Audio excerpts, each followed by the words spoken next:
off with a double-barreled bang last night. And Chris Harrison tells you how they're just getting started and how all that romance rubbed off on him.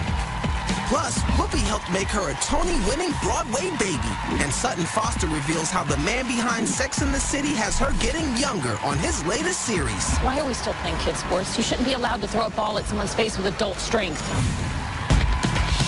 This is The View with Whoopi, Nicole Wallace, Rosie Perez.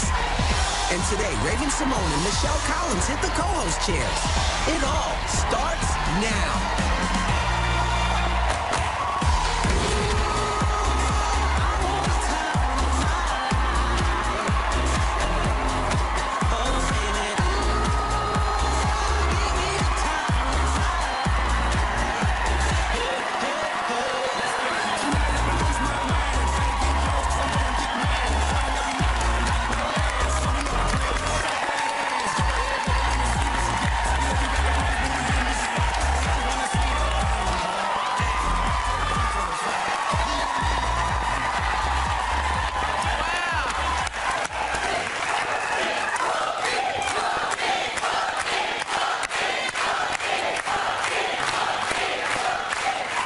First of all, welcome to The View, y'all.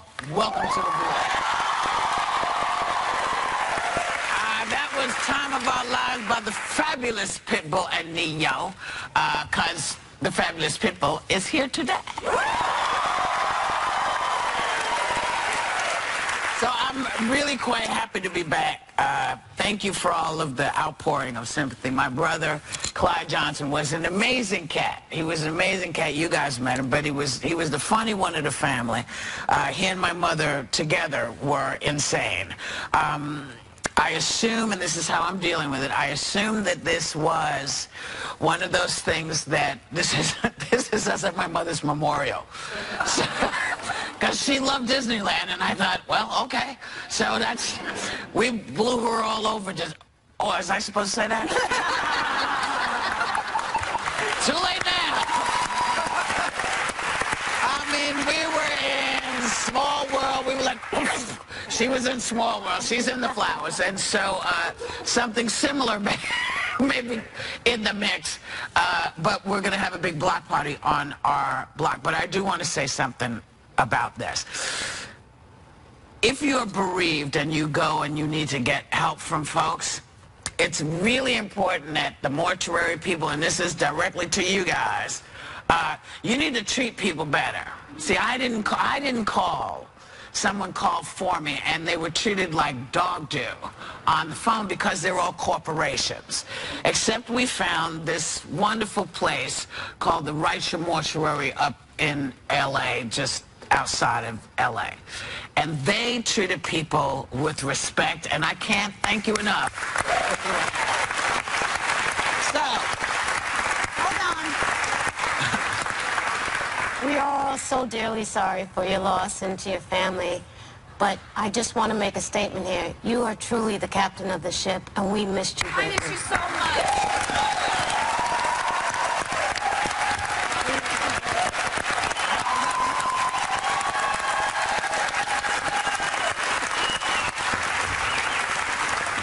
Well, I love that. So nobody read the Vanity Fair article.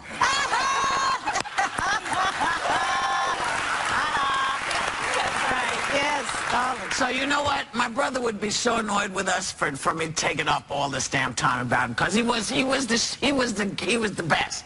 So we're gonna get to some hot topics, and this is for you, Big CJ.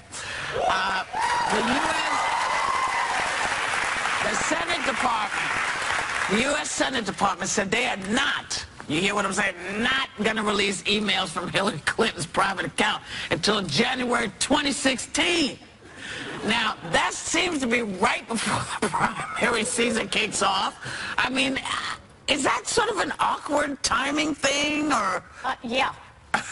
Listen, I think it's terrible for her. I mean, they're saying they can't do it any faster than that. When I worked in the White House, we had to turn over emails to Henry Waxman. He was in charge of the I remember him. We had like a week, and so I don't know why they need a year to turn over her emails. But she'll talk by then. Yeah, maybe she'll talk. Maybe take a question from the media by then and give us an answer. But I think that that's terrible for her. Next January is when the Iowa caucuses happen. It was the first nail in her coffin from her then Democratic opponent. But I think it's terrible timing for her, and I think her problems seem to be mounting. And, you know, I am not a jump on Hillary person. I think she has a ton of support in the Democratic Party, and I think she can ride just about anything out. But I think building up for almost a year for emails to come out is bad news for Hill. I'm excited to read these emails, and I'm going to base my voting decision on these emails. Oh, like, good. does she email like my mom? How big is the font? Right. How does she break the emails up? I mean it. Like, I want to say that she's a good emailer, because I think it's an important skill. Yeah, You know? well, yeah, but talk about skill. I just wonder if it's really her strategy. Is it going to work in the long run of her not answering the media's questions, but answering questions from the public instead? It might. It's part of the laboratory of the campaign cycle. That's why geeks like me watch every little minute and day. But she's not paying a price yet for not talking to the media. Because the Republicans are paying a price. They keep putting their foot in their mouths. But wait.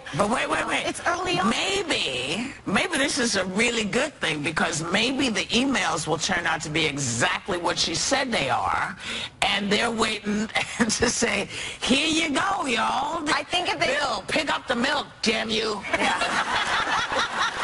maybe, and that's why I feel she's not talking as well.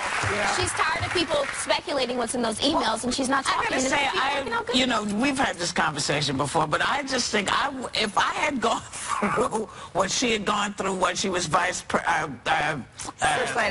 Lady, I probably would not allow anyone, especially after Julian Assange is able to get all the stuff. So I think I would have kept my stuff. I think knowing me and knowing them, I would have kept it for me. Here's the risk, though. Republicans are making national security the centerpiece of the Republican contest. Right. There are emails that have come out this week about Libya, between her and her lawyer. So just because of the nature of the job she held, they're likely to be fought as the Republicans. Well, but the Republicans, as you know, this is why I don't believe you're a real Republican, because you're, you know. That's right. You know, because this is not your way. But the Republican candidates are kind of sounding more like action heroes. You know, Chris Christie wants to pump up the military. Marco Rubio says he will find and kill terrorists like Liam Neeson and Taken. You're too short. He is. You're too short to be Liam Neeson. Find somebody else. But my favorite is Lindsey Graham, who is more like a snail to me, because he love Lindsey Graham. Lindsey Graham for president. This is him talking tough. If I'm president of the United States, and you're thinking about joining Al-Qaeda or ISIL, anybody thinking about that? I'm not going to call a judge. I'm going to call a drone, and we will kill you. Maybe this is just me and me not paying that much attention to politics. Okay, so there's ISIS and ISIL. Yeah. What? Huh? It's the same. It's the same. Tomato, tomato. Yeah. Oh, well, pick one and let me know what's going to be mine. Pick one. That was the most turtley speech I've ever. That was like actually kind of a cute little turtle. Let me say something. I was like, wait, he's like a cute turtle. Democrats and the media and Republicans alike appreciate Lindsey Graham just because of this. He speaks directly to, I think, people's fears. No one is saying that we shouldn't be afraid. But he's a straight talker. He's best friends with John McCain, and he has a lot of fans. I'm not sure. In Minority Report again? I mean, if you think about it, you're going to get killed by a drone. And how you going to know, Lizzie? You're sitting at home, you think, damn, that would be messed up. That would be messed up to join ISIS. I'm sorry. I think fine. A lot of them are tweeting. I think you know how I feel about Twitter. Shut off their Twitter feed. Well, I'm for that, but Twitter so far hasn't been really good. Well, see, that's where the government can be helpful. If people are communicating with ISIL, then shut off their thing. Don't bomb the building, because what if other people are in the building? What if there are families in houses next door? Lindsay! Think about this, dummy!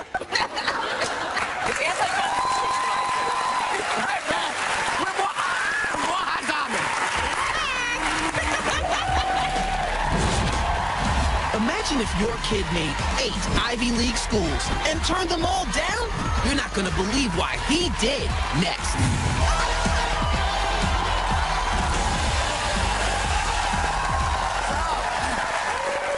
Welcome back. Just before we start, we have an invitation from the ladies.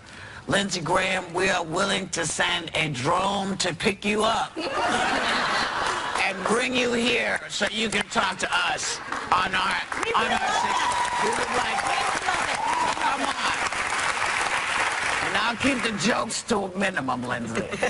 You know, streaming music service Spotify analyzed the listening habits of viewers, and they claim that most people stop listening to new music when they hit 33. Do you guys agree? I stopped listening to music. Have you even hit 33? No. I'm not asking you. But I'm 20. There's a problem. Go ahead, girl. I have an issue with it. I don't like a lot of new music that's out right now. It doesn't sound the same as when I was listening to music when I was 20.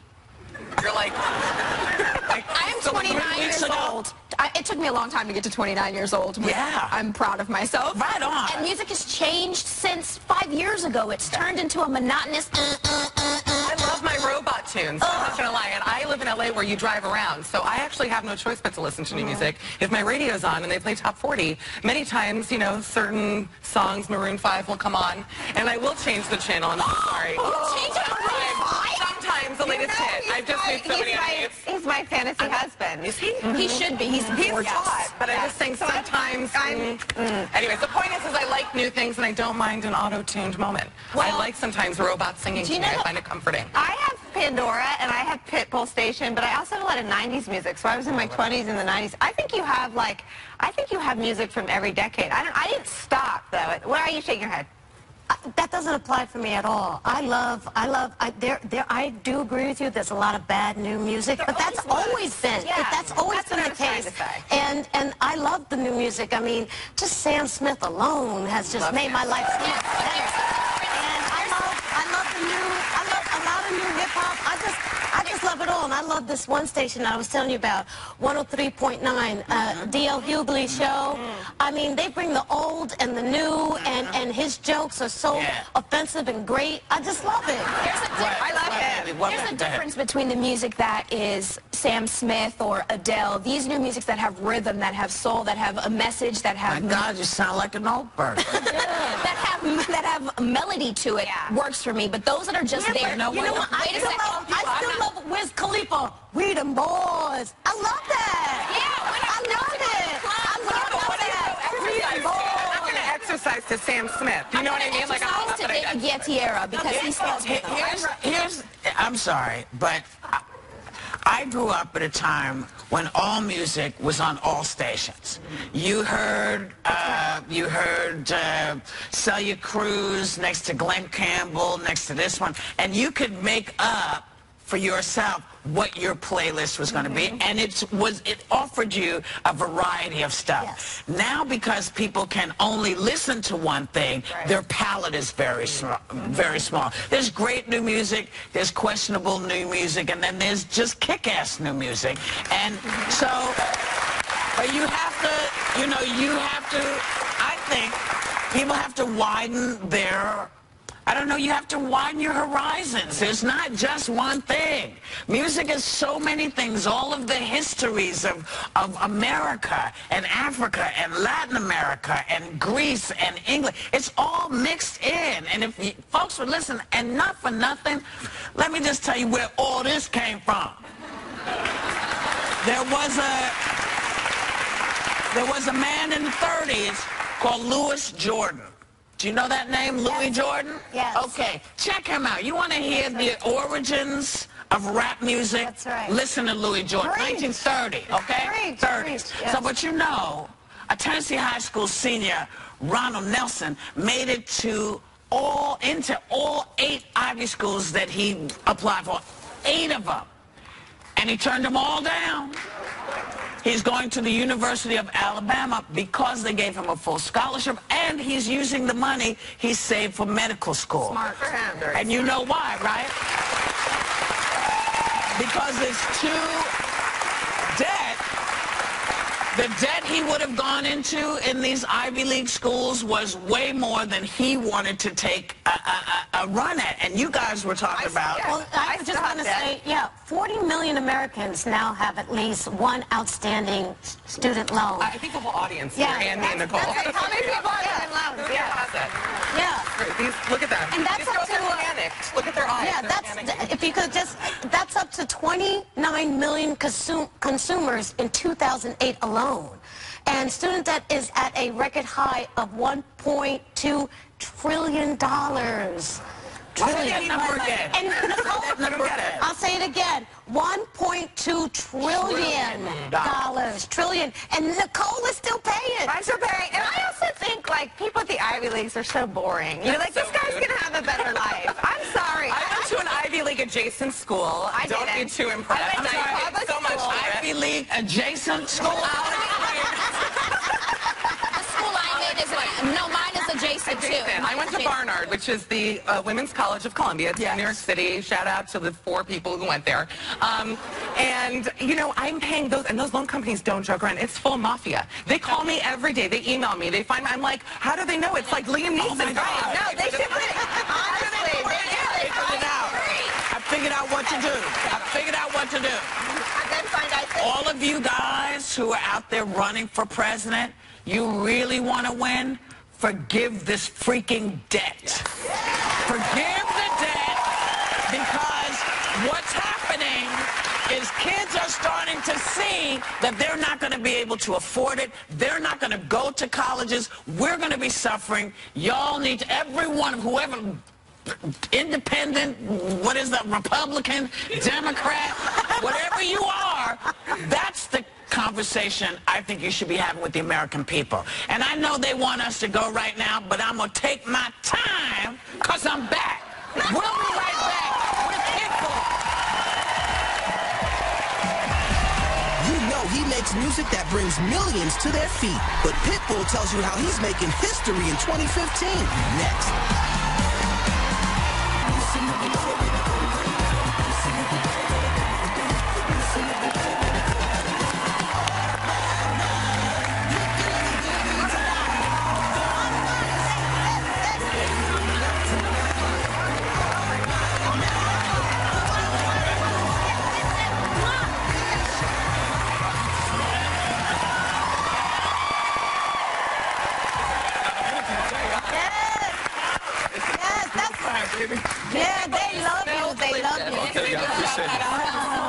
Thank you so much. That was a good mix. Yeah, what I do is I wake up and I put on like a man, then a woman, and I just try another one. Yeah, and I see if it worked out. So it worked out today. Put on in the morning, Pitbull. What are we talking about?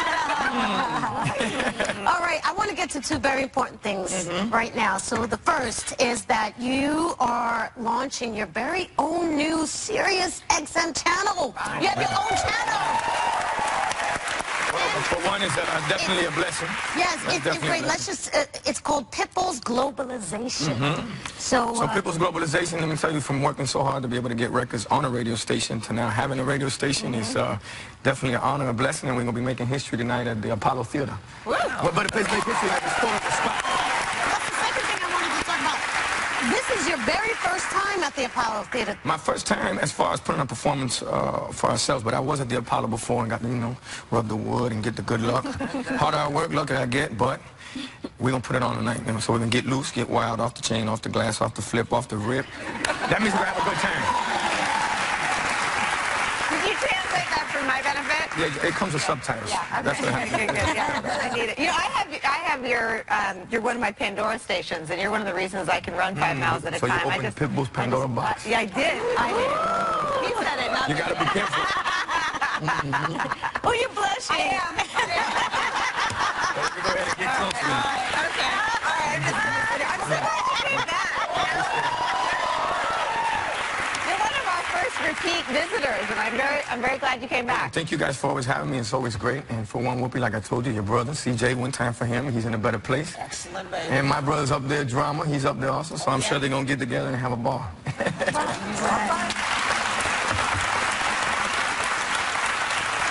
You know, also read that you dropped a new album. You're about to drop a Spanish language album, is that right? Yeah, dropping a Spanish album. It's called Dale. Oh, see, I would have said it wrong. You do it. No, you would have said. I would have said delay. Yeah, how do you would have Why said? did they give that one to the Republican? You know, See, usually what did I have to do that? when they read it, you would have said Dale. You No, I wouldn't. Yeah, you would. I would have seen it would have been worth it to try. I would have said Dale or something like that. It sounded like an idiot. So that's really? Now you tried to make up for embarrassing me. No. What does that mean and why? The reason we use that is because it's disfrutando, armando, locuras, etc. So it means having fun with Armando, doing crazy things, etc. I love it. Yeah, right? I mean, I'm just saying, I'm liking this Armando other side again. Pitbull, I'm very happy to tell you I'm born and raised Miami girl. All right, 305, hey, Kenny. I want to know, how does one become Mrs. 305? Well, You're famous for being Mrs. 305. When the show finishes, we'll figure it out. Armando, you're so crazy. Like, why are you like that? It's nothing better than to be in a table with so many beautiful women. But you're so handsome, and I have to give you props. Oh, thank you. You are. This is great, man. It's a great day. Giving you props for being one of the cleanest dressed I appreciate it. speakers, rappers, entertainers in the industry. So much. That means a lot. I appreciate it. How many suits do you have? To be honest with you, well, for one, I'm having a good hair day with a handsome thing. For two, your hair looks amazing. Not too many people can pull that off. Okay? Look gorgeous. I heard Belinda's a good friend of yours, so we're going to say hello to Belinda.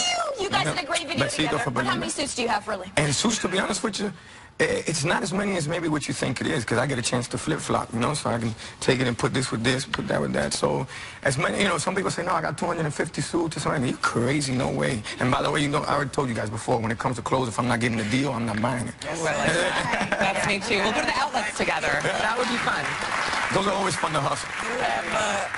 But there is something you have made a deal for, and it's quite a wonderful thing. You have a school called Slam. Oh, man. Tell us about Slam, baby. Okay, see, those are the kind of things that you work very hard for, to be able to see that joy in kids' faces, and on top of that, I look at those kids, I see me.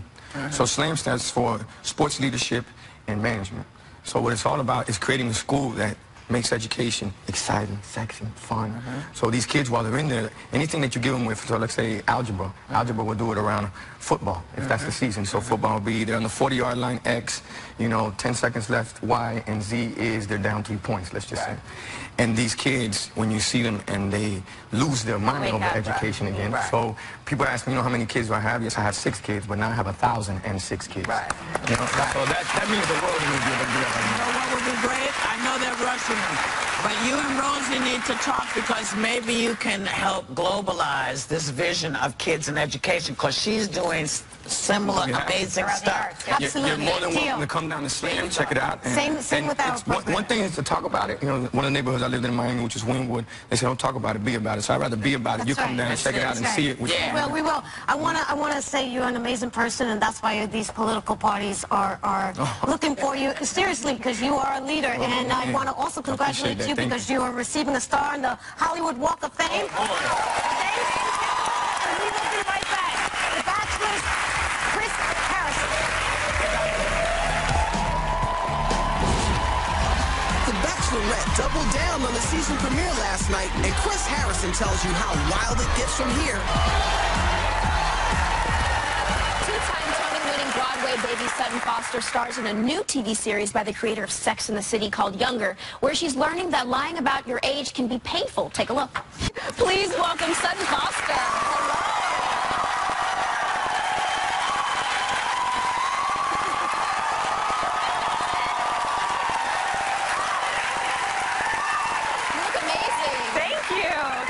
First and foremost, you're playing with Hilary Duff, a Disney family member. Yes. So what's up, Hilary? She's awesome. And in this, you play Liza, a 40-year-old woman who's going back into the workforce and pretending to be younger. Why does she lie about her age? Well, she recently divorced, daughter in college, having trouble getting, she'd given up her career to have a family, and now she's trying to get back into the workforce, into publishing, and is having trouble getting hired. And a young, handsome boy at a bar thinks that she's younger than she is, and she gets the idea that maybe if people aren't hiring her at 40, that maybe she'll tell people she's 26. So it's sort of like Tootsie, but with age. Is it true you're feeling your age for the first time? Yeah. I think my job longevity is based on my skin quality. So I've bought more face creams than ever. But I honestly feel happier now. I just turned 40 in March, so I feel happier now.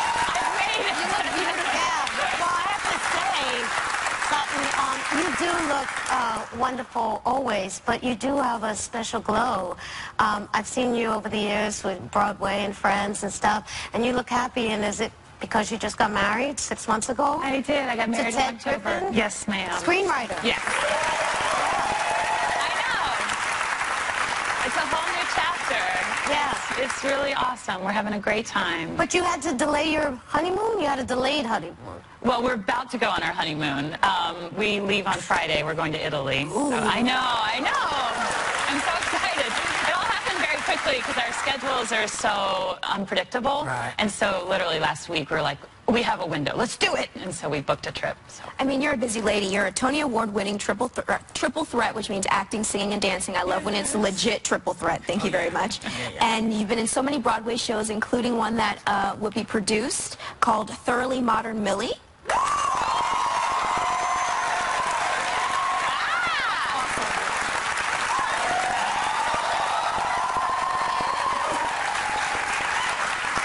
And you started in the chorus.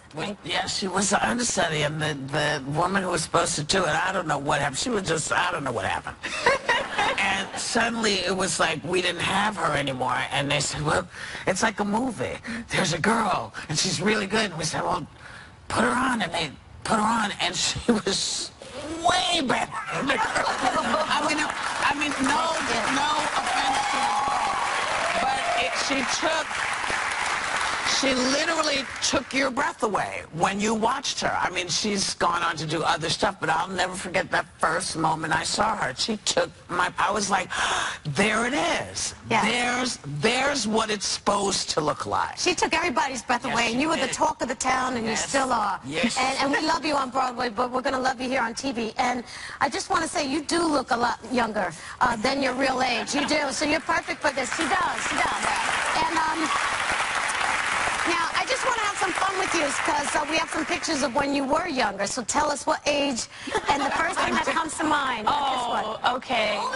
That was a dance recital for a Christmas show where I played an elf. And I had to open this was like a present where things came out of, and then I realized that if I did funny things, people would laugh. And so my mom and dad said that I stole the show. So I kept pulling focus. Oh, wow. Let's look at the next one. Goodness, I don't know. Very much like Carol Burnett. Oh, that was an early dance recital. I started dancing when I was 4. So my mom put me in ballet and tap and all of that. So we did, yeah. Yeah. You still dance? Okay. Yes. I do. I'm a little rusty right now, but I love to dance. Oh, that's one of my first headshots. Yeah. But that's the beginning of the awkward years with the bad braces and the lace collar, yeah. And who's this guy that you went out on a date with? David Burka, who's now married to Neil Patrick Harris. He was my first kiss.